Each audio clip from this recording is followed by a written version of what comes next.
الشيطان الرجيم.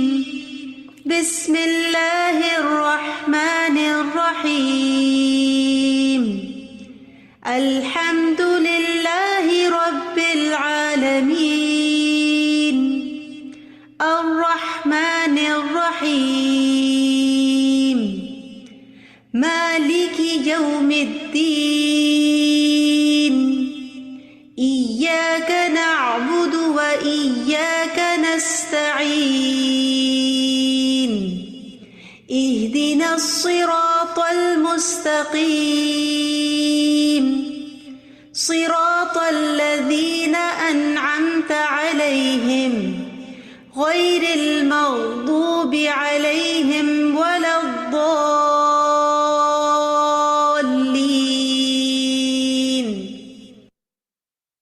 آمين. رب اشرح لي صدري ويسر لي أمري واحلل عقدة من لساني يفقهوا قولي. اللهم فقهنا في الدين. آمین. السلام علیکم ورحمۃ اللہ وبرکاتہ. کیسے ہیں آپ سب لوگ؟ الحمدللہ علی کل حال. الحمدللہ کافی اچھا آپ لوگوں کا ریویژن ہو گیا. میرا جینا میرا مرنا کے ساتھ دو کے متعلق بھی اور صفائی کے متعلق بھی، انگلیوں کی، منہ کی، کان کی، ہر طرح کی. الحمدللہ. تو انشاءاللہ اپنے لیسن کے ریمائنڈر کے ساتھ پچھلا جو لیسن ہے اس کا ہمارا کچھ ڈسکشن لیفٹ اوور رہ گیا تھا، وہ ہم اسٹارٹ کرتے ہوئے آگے چلیں گے.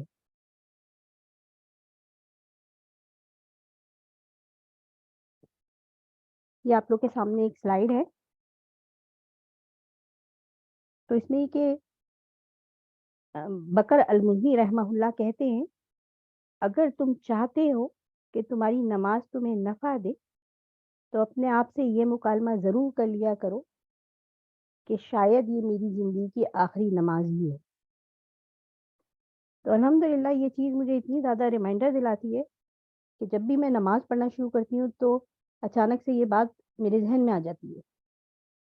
اور جب یہ بات میرے ذہن میں آتی ہے تو میری خود بخود نماز جو ہے اس میں ایک طرح کی جس چیزوں کو میں نہیں کر رہی ہوتی تو وہ بھی کرنا شروع کر دی. تو آپ سب لوگوں کے لیے بھی ہو سکتا ہے یہ افیکٹو ہو جائے. اس کے بعد ہم دیکھتے ہیں کہ ایک اور جگہ میں پڑھ رہی تھی کہ جس طرح پانی پیاس بجھاتا ہے اسی طرح نماز آپ کو خود ہی فائدہ دے گی.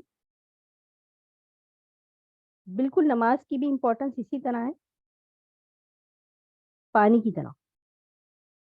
نماز پڑھنا آپ کو اسی طرح فائدہ دے گا کیونکہ زندگی کی جو بقا ہے دنیا اور آخرت کی زندگی کی نماز کے ساتھ ہی. لیکن آج ہم سب کا حال کیا ہے؟ ہم دیکھیں کہ موبائل کے ساتھ لوگوں کا کیا شغف ہے. صبح ہو، شام ہو، نماز سے پہلے، نماز سے فراغت کے بعد، بستر پر بستر سے اٹھتے کے ساتھ ہی کیا چیز ہمارے ہاتھوں میں رہتی ہے؟ موبائل. اور جبکہ ہمارے سلف کا کیا حال تھا؟ اس کے برعکس تھا، ان کے پاس قرآن رہتا. تو ہمیں سلف صالحین کے طریقے کو اپنانا ہوگا اگر ہم اپنی زندگیوں کو کامیابی کی طرف دیکھنا چاہتے ہیں، اور تمام اننیسیسری چیزیں اور انمپورٹنٹ چیزوں کو چھوڑنا ہوگا. اللہ سبحانہ تعالیٰ کی توفیق سے ہم سب کر پائیں. دعا کرتے ہیں ہم اس کے لیے کہ اللہ سبحانہ تعالیٰ جتنی بھی چیزیں ہیں جو انمپورٹنٹ ہیں، اننیسیسری ہیں، اس کو ہماری زندگیوں سے نکال دے. آمین. ہم اپنے لیسن کے ڈسکشن سے اسٹارٹ کرتے ہیں. اس کے بعد انشاءاللہ پھر ہم پچھلے جو 3 ٹاپک ہم نے کور کیے تھے اس کے کوشچن آنسر اور کوئز رہ گئے تھے اور دعائیں رہ گئی تھیں، انشاءاللہ ہم وہ اسٹارٹ کریں گے. آپ لوگوں کا کوئی سوال ہے، کوئی بات کرنا چاہتا ہے تو موسٹ ویلکم. آپ لوگوں نے اپنی نمازوں کو کیسے امپروو کیا؟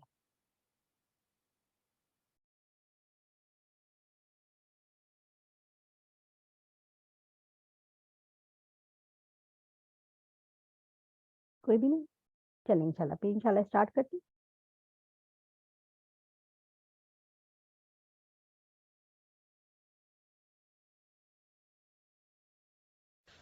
نمبر 6 مسا کرنا. Specially families that specially when they are travelling اور when they are working place کہ پورا سر کا مسا جو ہے وہ پورا اسکارف ریموو کر کے اور پھر سر کا مسا کریں. تو some people they ask me we don't have enough time to do all these things.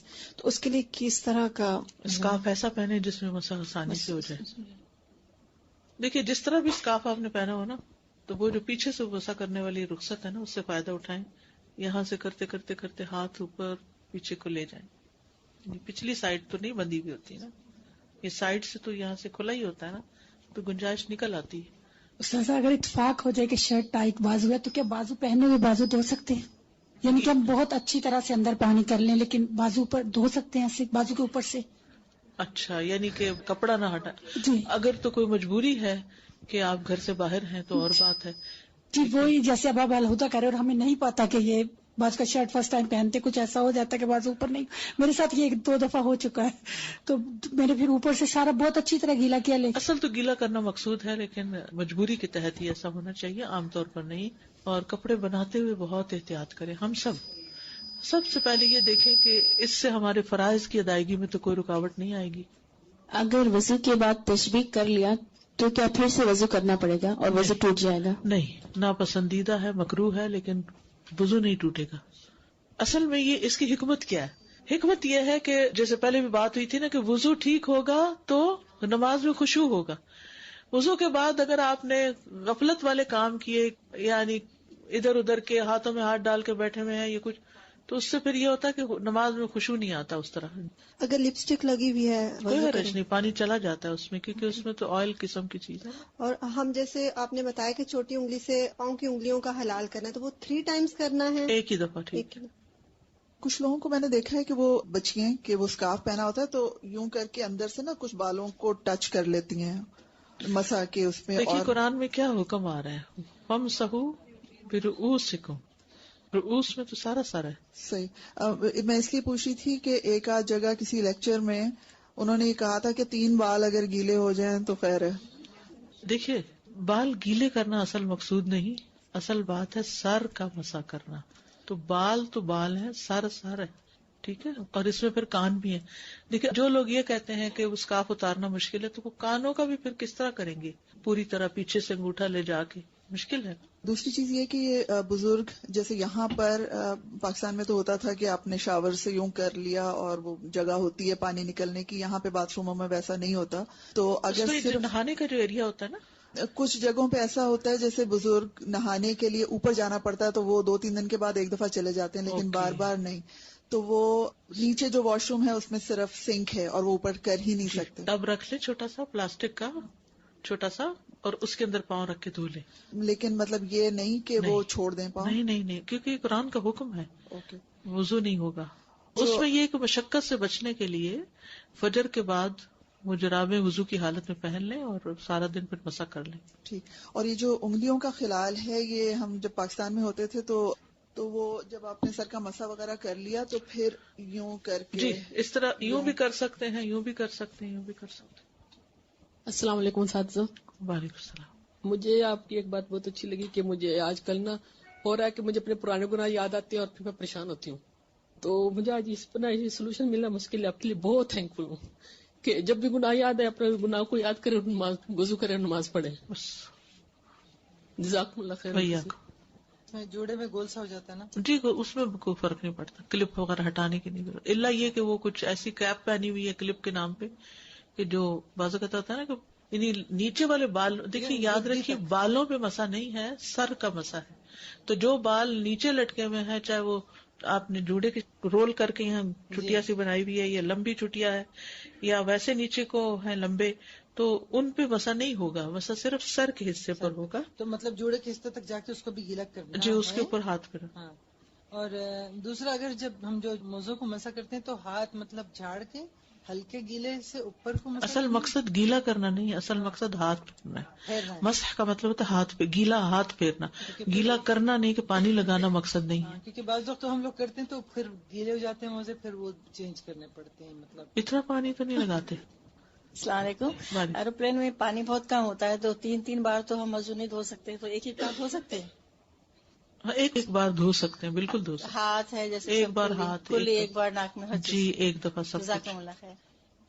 Doctor صاحب کبھی کلی کرنے کے بعد وضو کرنے کے بعد احساس ہوتا ہے کہ دانتوں میں کچھ پھنسا ہوا ہے تو وضو ہو جاتا ہے؟ ہو جاتا ہے وضو. السلام علیکم استاذہ.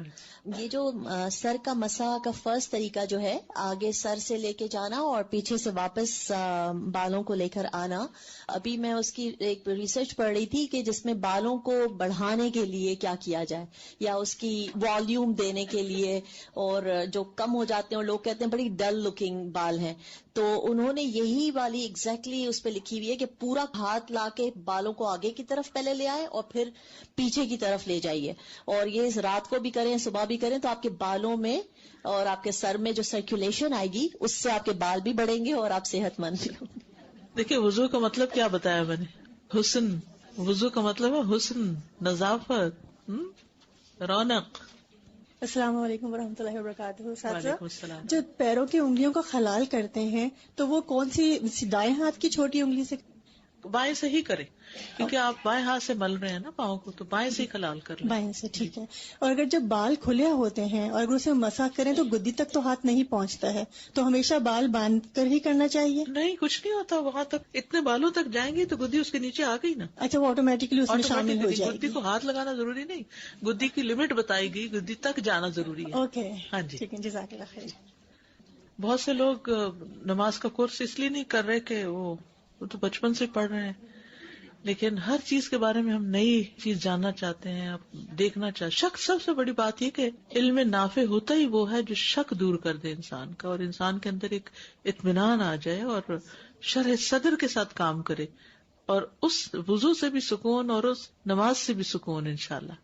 جب میں حج پہ جا رہی تھی تو کسی نے سوال پوچھا تھا ہمارے لیڈر سے کہ مزدلفہ کے وقت جب مرد حضرات بھی سامنے ہوتے ہیں تو اس صورت میں ہم مسح کیسے کریں، تو انہوں نے بتایا تھا کہ حدیث بتائی تھی کہ مردوں کے لیے جو ٹربن پہنتے ہیں جن کی کھل نہیں سکتی تو وہ پر مسح کر سکتے ہیں. تو سیویئر حالات میں انہوں نے کہا تھا کہ شاید عورتوں کے لیے بھی اجازت ہے. جی اگر کوئی اور طریقہ نہ ہو تو پھر ٹھیک ہے، لیکن یہ کہ عام حالات میں نہیں.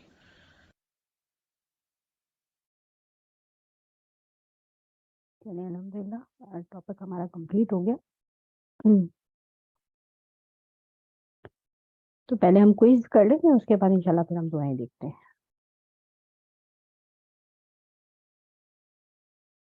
اگر مسلمان وضو کر لے اور بسم اللہ پڑھنا بھول جائے تو کیا وضو ہو جاتا ہے؟ جی ہو جاتا ہے. ٹھیک، الحمدللہ. لیکن ساتھ میں کیا کرنا ہے؟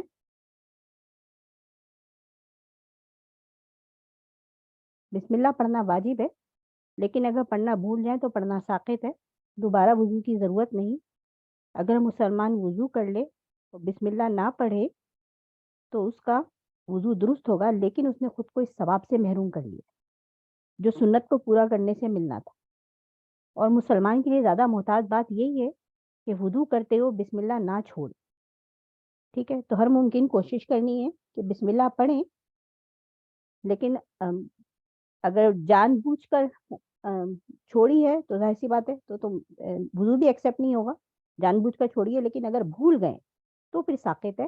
لیکن کوشش یہی کرنا کہ بسم اللہ کریں. اور طریقہ کیا تھا بسم اللہ کرنے کا؟ استاذہ نے کیا بتایا تھا؟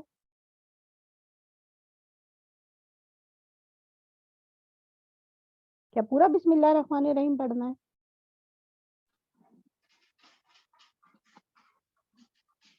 صرف بسم اللہ کرنا ہے.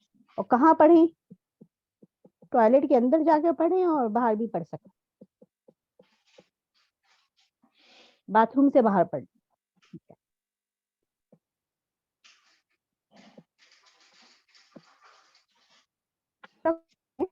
وضو کی ابتدا جسم کے کون سے اعضاء سے کی جائے گی؟